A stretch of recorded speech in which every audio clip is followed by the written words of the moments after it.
All right, hey, what's up, YouTube? So today we're going to talk about retiring early. We're going to talk about the 4% rule. First and foremost, I want to invite you, welcome you to our channel or my channel, Funny Money Studios. I'm your host, Chucky Howe, and today we're going to talk about why the 4% rule and why scrimping and saving and trying to be really miserly and frugal is not my choice. Honestly, not the way I want to go. A lot of you guys don't want to sacrifice a lot of things in your lives. You don't want to live in a little cardboard box. You don't want to have to just be overly sacrificial with your expenses and your living style and all that, especially when you're young, because you're not going to get those years back. You're not going to get those years back. Of course, planning for retirement, planning for the future, investing, savings, all these things. You want to retire early. You want to be your own boss. That's so important. But when we weigh the opportunity cost of time versus money, obviously time weighs out way heavier. When you're 80 years old or 90 years old, or, if fortunately you guys get that far, we all get that far in life, we're going to be looking back and saying what we regretted not doing versus the things that we did do. You're not going to, regret saying going to Thailand and saying, oh, hey, I went with 5 of my bestest friends in 2021 when everything got better. We went to Thailand, we had a good time.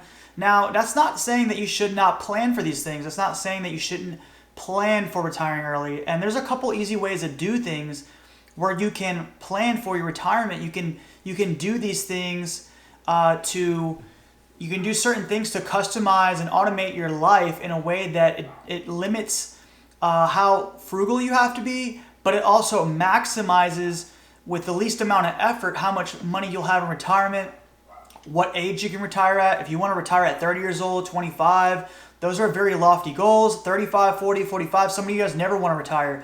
But those are things that you can accomplish when you follow the correct steps and ways to get there and to do those things. So you might want to stay to the rest of this video. You might want to stay to the end of the video because I'm going to be sharing some tips and some things that you may want to think about when it comes to investing, when it comes to planning for your retirement, that you might find useful, especially those of you guys that follow these finance channels and you're trying to do a little bit of self-help or things like that. That's the position I found myself in, looking at these channels, some of these bigger channels, just trying to get some information about, hey, what's the maximized, expenditures that I can use in my lifestyle to maximize my gains with the minimal amount of effort. And that's not saying that you shouldn't work hard. It's saying that we want to work hard, but we also want to work smart. So without further ado, there's a couple topics I want to hit on as far as for the overall topic of the 4% rule and saving and things like that. And I actually have it all listed out on my computer. But before we do that, I want you guys to hit the like button if you guys like the channel or if you guys like the content that you're getting. Also, feel free to subscribe so you don't miss this future content.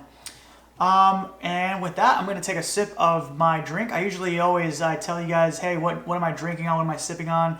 Usually a little bit of wine. I get like this Carolina wine. It's called Duplin. But today, I wanted to go with something a little bit closer to my roots. I'm 25% Irish. I know you can't tell because I'm half Puerto Rican, and that, those traits are dominant. But today I'm drinking Irish coffee, and that is to celebrate my Irish roots. Not really. I just like Irish coffee. I put a little bit of Bailey's with some coffee and some Jameson, and it's really good. And plus, everybody's off. This is like the New Year's week, for 2020, going into 2021. So, hey, here's a toast. Cheers to you guys, actually. That is delicious. All right, now the first topic I wanted to explain the title of this video. The title of this video, and I'm gonna look at my computer screen, so I'm not the most professional person out there, but I'm gonna give you some good stuff. So the first thing on my computer screen is how to retire early without living extremely frugal and live off passive income investments. Those are things that I have started. I'm 32 years old. I have started these things. I used to be wild in my 20s. Didn't save as much as I would like to have, but I also did save a little bit, and I did make some moves in order to propel myself into the 30s decade and to try to propel myself ahead of my peers and ahead of the other people out there as far as where I need to be to retire a little earlier. Now, the first topic that I have is the 4% rule versus what they don't tell you. Okay, this 4% rule. Okay, I'm going to give you guys a story. I'm going to give you guys a story based on the richest people that I've ever met. And you guys can maybe relate to this. Maybe you can think back on some of the richest people that you've ever met. Okay, have you ever met anybody that said, you know what, all I ever did was just save every single penny. I lived in a cardboard box. I drove the crappiest car out there, maybe a bike, maybe I walked to work, and I didn't even spend money on anything, right? I have actually one story, and it's actually a secondhand story from a guy that I used to work with. This guy actually, it was actually a coworker of mine that he told me of a guy that he knew, and the story is that he had about $115,000 in his savings account. He didn't have it in his 401k, he didn't have it in his TSP retirement, nothing like that. He had it in his savings account, and he did so he drove the crappiest car possible. He never went out with anyone, and he was about 30 years old by the time he had his money saved. He never went out with anyone, and he wore a lamp around his head, like a little headlamp, around his house. So this is how he would go around his house. I think he had running water, but he didn't use the electricity. I don't know if he had it on. I think he had it on, but he didn't use it. So what he did, he used a headlamp. He wouldn't turn any lights on, and he saved around $115,000. And he's around 30 years old. Well, that's lovely. You know, that's awesome. I'm definitely not that type of guy. My net worth is a little over $100,000 right now, and I've lived my life to the max. Like I said, I didn't save something crazy when I was in my young 20s. I did not. You know, I wasn't extremely frugal, but I partied a lot. I partied. I had a good time. I mean, there's times when I'd spend $300 at the bar. I'm not saying that you should do this. I try not to do that these days, sparingly. You know, it's my birthday, obviously, whatever. And I try not even to do that. You know, I try to do, you know, some functions with friends at their houses, like little grill outs, barbecues, things like that. But you can still have fun and still get your net worth up to over 100K or whatever. So he lived to the most extreme frugalness, and I ended up having just about as much money in my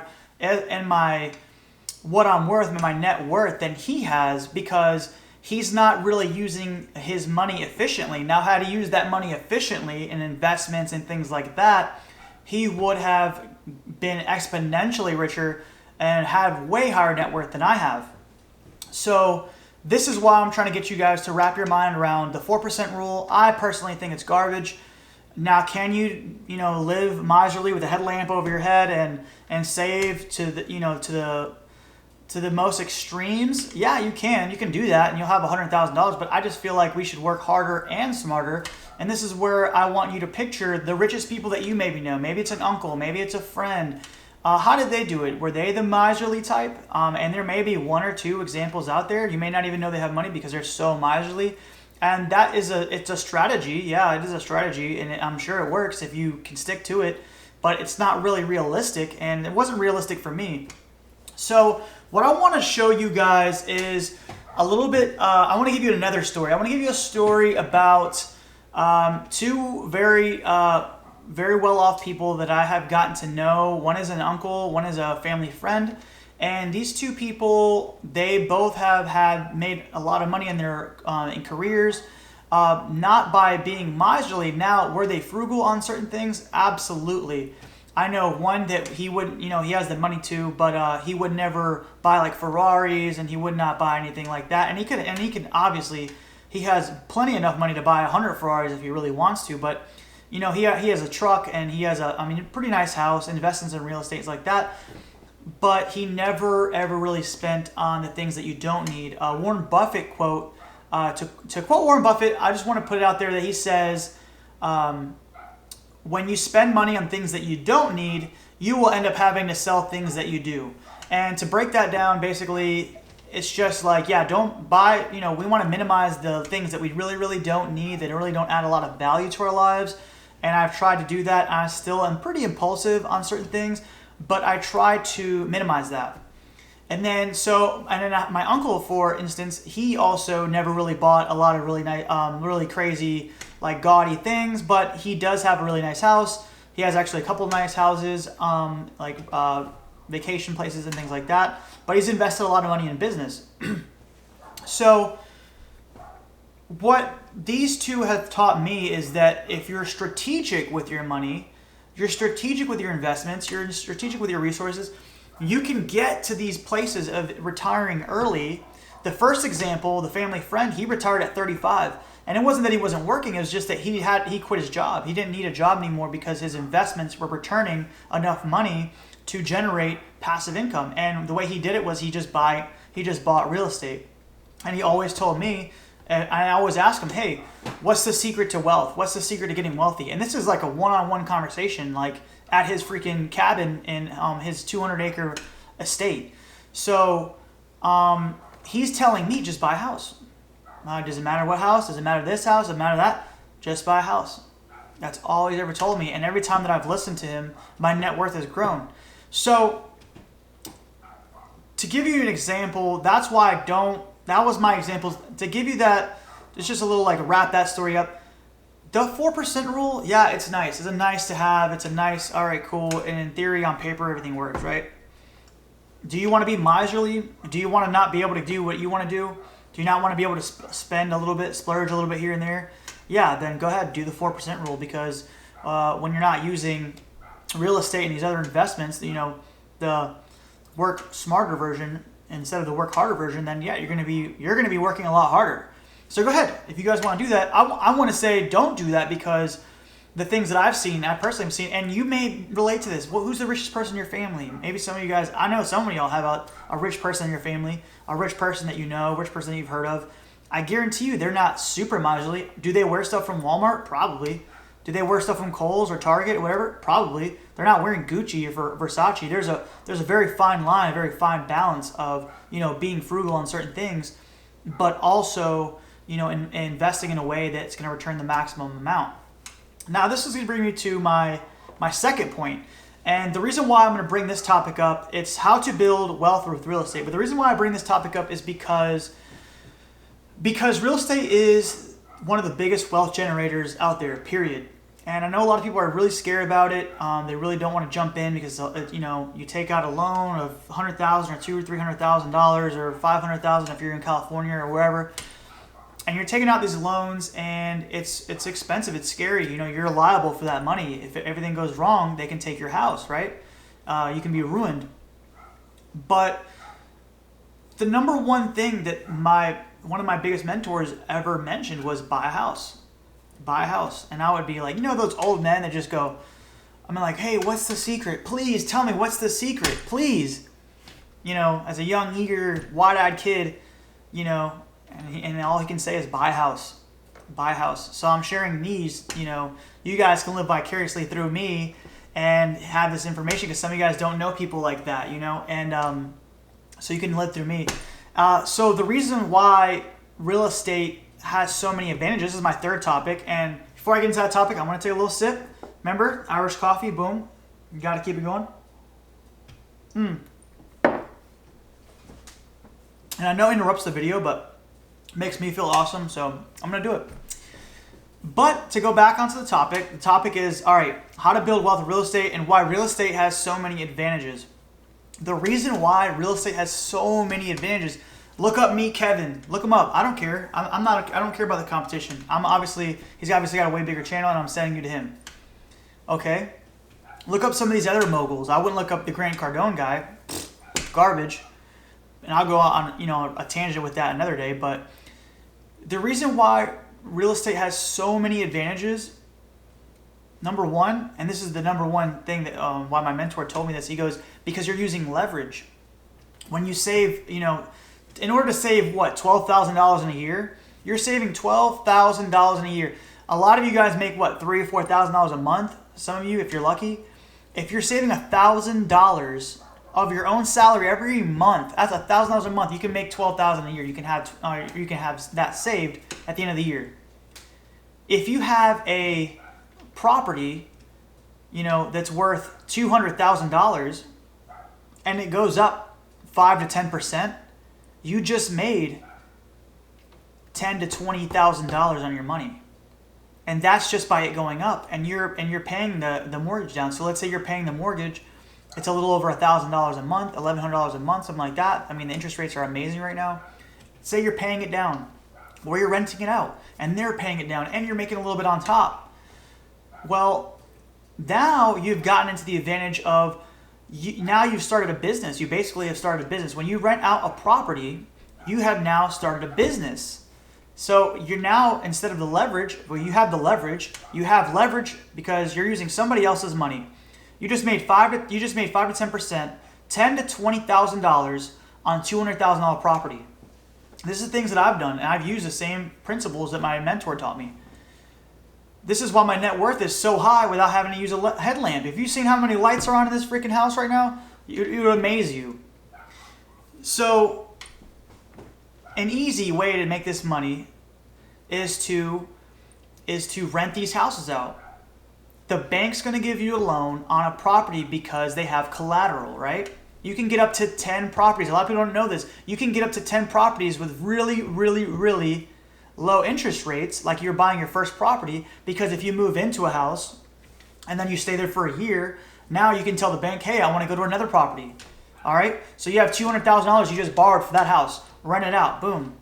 And now you have somebody as a tenant, and you're probably making $200 or $300 at least a month on top of your mortgage payment. They're paying down the mortgage. It's going down $300 or $400 every month without you saving. That's just principal going down. And then appreciation, now it's going up on average 3 to 5% every year on $200K.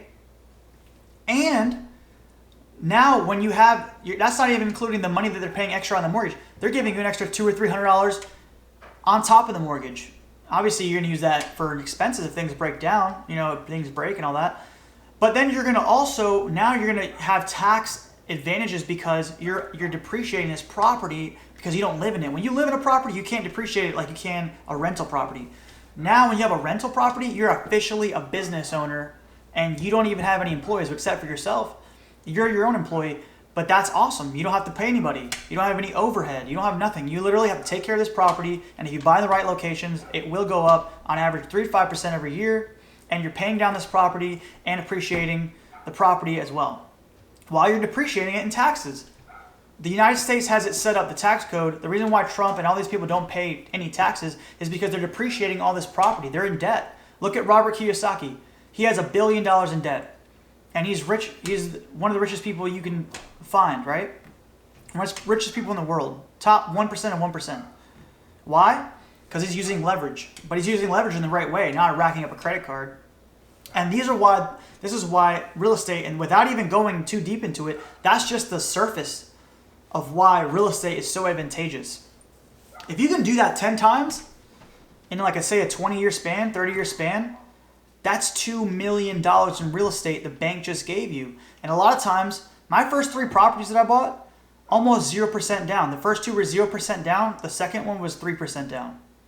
You can do these 3 to 5% down, so you have very little money tied up, and you can buy $2 million worth of real estate as your own properties. And you live in it for a year, rent it out. Live in it for a year, rent it out.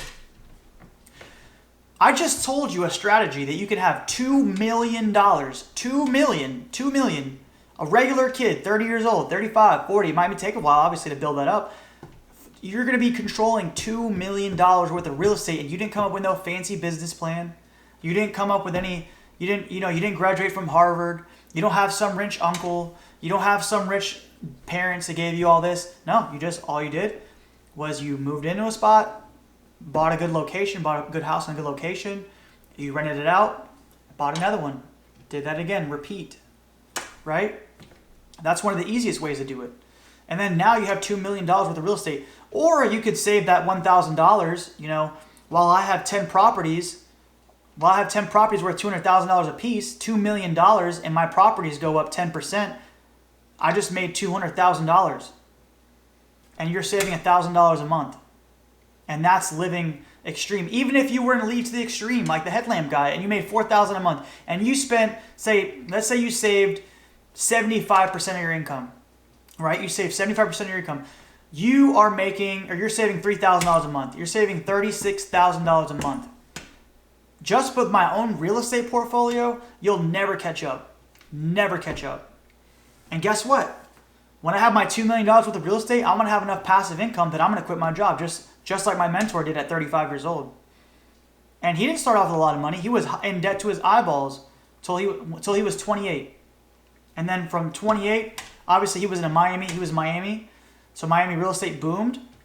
And that took him along with him. And I'm just doing the average. I'm not even doing it in a case of you're in a boom city. If you're in Miami or a Manhattan or something like that and you just boom, I'm not even doing that. I'm doing just a regular base case scenario, the average. So that's why real estate is so advantageous. And that's why I say get rid of the 4% rule. Why don't you do these easy strategies? Let your leverage and let the systems in the United States work for you. But if you don't know about these systems, see, that's why they say knowledge is power. Because if you don't know about these systems and all you know is, oh, I got to save as much money as I can, your savings will never grow to what you can use leverage on. That's why real estate has so many advantages. Now, before I go into my next point, I'm going to say if you are getting good information and you feel like you're learning something and you're getting a little bit out of this, please hit the like button. Please hit the subscribe button. You guys will be my first subscribers. Or my first, because I don't have that many, but it's okay. And I also want to do another toast. Keep this video going interesting. If you guys like coffee and you like Bailey's or like some sweet, like Starbucksy stuff, is that what you guys like? Try Irish coffee. Look up on YouTube how to make an Irish coffee like the best way. That's what I did because I messed it up when I first did it. You guys will love that. I'm not sponsored by them or anything like that, but you will love that coffee. Irish coffee is the bomb. All right, now we're gonna go into how to build wealth with index funds because this is another passive strategy that I'm using as well. So I'm not gonna say that I don't entirely believe in having some money in an index fund, right? I just don't believe in the 4% rule. I just don't want to live miserly to build some $500,000 or $1 million and live in a freaking cardboard box, and when I could be living my life, I forget that. I'm not saying spend every dime. I'm not going to spend every single dime, but we're going to live as strategic as possible. Now, with that being said, I think diversification in certain areas is important. So I do have a 401k. I do put the 15% of my money into my 401k. It's not even 401k, it's a Roth, so I don't want to lie to you guys. My retirement, I use a Roth. Okay, so I do use a Roth, and I do use a retirement fund, and I do put 15%, and I get a match of 5%. So overall, I'm getting 20% into my retirement. Now, my retirement account, that's like the cherry on top. That's the safety net. That's the freaking, if nothing else works, if I go completely bankrupt, boom, I have my retirement account. That's why I'm doing it, honestly. It's just a little like backup to the backup. You see what I'm saying? You want to have multiple things coming in, and most millionaires have 7 streams of income. I don't have 7 streams yet. I have a couple that I'm building, but you want to start building other avenues, right? An easy way to get started, I'm going to give you an easy way because I gave you the 10. I gave you the 10 ways or the 10 houses you can buy by just moving in and then renting it out, moving in, renting it out. Okay, cool.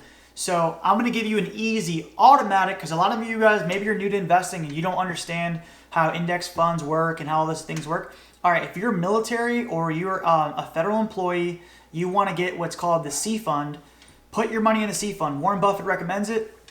Put all your money in the C fund and forget it. The C fund invests in the S&P 500, the 500 best companies in America, and it automatically shuffles the best companies for you, so you always have the 500 best companies. If one company gets crappy and they have to kick it out, they kick that out, 501 jumps to 500. Simple. If you're a young person, you want to be investing in a Roth. Roth is just the tax blanket. It's just the tax shield that you're going to have. You're going to pay taxes on a little bit of money now, so you don't have to pay any taxes down the road on this big lump sum that you're going to pull out, or money that you're getting little at a time you're pulling from when you're retired. So if you're 401k is really for like if you're 60 and above. That's it's just taxing, right? It's just 401k gets taxed after the fact. Roth gets taxed before. So like say you get $1,000 now, I'm going to pay whatever tax I'm going to pay on that $1,000, and when it grows to be $1 million one day, I'm not going to have to pay any taxes. That's Roth. Roth has nothing to do with the way your investments, what you're invested in. It's just a tax. It's just the way your money's going to get taxed. So 401k, it's for good for older people because they pay, obviously they're making higher money or more higher income. So they're going to pay, you're going to take more taxes now or taxes later than now. So it helps them with taxes. But we're already getting tax. If you're doing their real estate, like I'm telling you, you're already getting tax advantages. Last year I paid like $500 on my income, and I took home more than 60K. Took home more than 60K, and that's as an enlisted military member. So you want to be in a Roth, and you want to be in an S&P 500, and that's the same thing. If you're not, even if you're not a federal employee or not military or something like that, you want to be in a, keep it simple. Don't do all this fancy, this fund, that fund, whatever, picking stocks, whatever. If you just want a good money that's going to make you 10% on average, just go ahead, pick a Roth option for those under 60. It doesn't matter if you're 18, 35, 45, whatever. Pick Roth, and then pick an S&P 500, one of the best S&P 500 index funds you can find in Vanguard, which is the bank, Vanguard, and it's like an investment place. So in Vanguard and Fidelity. So if you want to go through there, pick an S&P 500. That's the U.S.'s best 500 companies. Put it in a Roth. End of discussion. That's how you do it. And eventually, if you're doing 15 to 20%, you'll have a couple $1,000,000 in your 401k or your Roth retirement fund. When it's time to retire. On top of if they have Social Security, maybe, who knows? They might have it. They might not. It doesn't matter. You're gonna have a couple $1,000,000. Your real estate's going to be worth more than your couple $1,000,000 in your index funds. I promise you. If you have built up $2 million worth of real estate versus this couple $1,000,000 you're going to have at 65, and you have that $2 million at like 40 or 45 or 50, your real estate's going to outperform. If you bought in a good location, it's going to outperform your retirement fund. But your retirement's just a little hey, nest egg to have just in case, right? So those are the two ways that I'm saying this is how we're going to build our money. And the more frugal you are to push these investments, to buy more houses and to put in your 401 or your retirement, then yeah, of course, you're gonna get there faster. So you want to get there at 30, then you have to reverse engineer that. How much money am I going to need? How many investments am I going to need? How many houses am I going to need? And most people don't retire fully. I mean, you would be managing your houses, you'd be managing your business, your investments. That's what my plan is, at least. So I'm going to take another sip, and we're going to go on to the next topic. So let's see, the next topic, let's see. Now, I do have on the computer screen retirement account versus regular account. So regular account is basically like you just go ahead and get a mutual fund, and you're going to put whatever money in, and you're going to go, I'm going to get an index fund. I don't recommend that. I recommend just doing a Roth so you can get taxed on that, but you can have the tax advantages of whatever you make. So whatever you make on that Roth, you're not going to have to pay any taxes down the road versus let's say you put it on, just your money into a regular account that's index fund or mutual fund or something like that. You're going to have to pay taxes on whatever it makes. So you're going to pay taxes now because you're paying taxes on that money, and then you're going to pay taxes down the road, which I don't recommend. Why would you pay taxes twice? So if you're going to do index fund investing, do a Roth option. Okay, I have also, all right, what am I doing to secure early retirement? Those are the things that I'm telling you that I'm doing. Another little key factor that I have going in my benefit that some of you guys have in your benefit, and some of you younger viewers, maybe you'll see this video and you'll go, I wonder what I'm going to do for a career. Well, I'm in the military. I'm almost at my 10-year mark, and I'm an E6, so I'm able to retire at 20 years if I want to. So I'm just going to do another 10, and then that's going to add another $2,000 to $3,000 of income after taxes to my paycheck every month. So, and I'll be 42 when that happens. So, that's just another little, that's how I'm going to retire early. I'll have these houses, I'll have my retirement account, and I'll have my pension. But also see how I'm diversifying into 3 different ways, and I have 3 different things paying me, right? So the reason why I like the pension is because it pays me to the rest of my life. So I'll have medical and I'll have a paycheck for the rest of my life. So that's why you military kids, you should add up how much money you're going to make now versus how much money you're going to get paid out to decide if you want to stay in or stay out. Now, if you absolutely hate it and you don't want to be in the military, don't worry about that. There's other ways to build these streams of income. Okay, and then, all right, so what I wanted to say, these are this is going to be like my final thoughts, right? Okay, so what I want you guys to leave with, or at least my final thoughts on this topic, on this issue, I want you guys to leave with this. So I want you guys to start trying to, obviously buy some properties. I want you to start doing, investing in your index funds, your retirement accounts. And then I also want you, and a way to do this is to also start looking at ways to automate your expenses and automate your savings and automate your investing. So the way you're going to do this is by getting rid of your big ticket items. If you can figure out a way to house hack, and there's other videos out there that will show you how to do this. House hacking, obviously being frugal to some extent, but I mean, make sure that you cut the stuff out of your life that you don't need. The things that don't add value to your life. So if a Gucci bag, if that adds value to your life, then sure, buy it. But if it doesn't add any value to your life, say like a once-in-a-lifetime trip to Thailand or something like that, or going out with your friends from time to time, these are the things that add value to your life. Obviously, there's a level of car that you can buy that, it's a nice, reliable car. It's pretty good. You can afford it. And it's not going to break the bank. You don't have to have an M5, or an M3 or something like that. It's 70K or Mercedes-Benz or brand new, whatever. There's ways to do these, to hack these things, so you can have nice items and nice things and nice experiences without having to break the bank, so that you're also, buying these properties and you're also investing in your retirement accounts.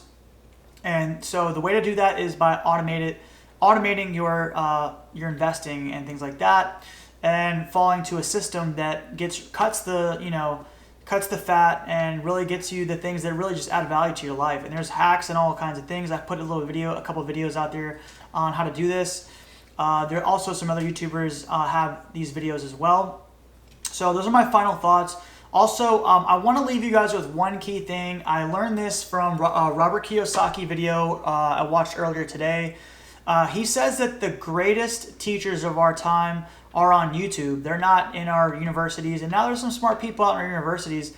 And I have a 4-year degree myself. But some of the best things that I've learned are from multi-million-dollar investors, billionaire investors, these people that put their stuff on YouTube for free. They're not, at the craziest universities, these high-end universities. They're actually on YouTube. So I want you guys to keep trying to learn from these influencers and these people that have really valuable knowledge, and they're going to give it to you for free on YouTube versus, potentially going to, a university and listening to a broke professor talk about economics and why their theories, should be working in theory, but aren't actually producing any money or any income. You want to listen to people that have results. You don't want to listen to the people that just have theories. So that was my final tip of the day, my final little tidbit. Like I said, if you guys like this video or you got some value, please like and subscribe. And I'm going to see you guys next time. Until next time. Peace out, guys. Thanks for watching.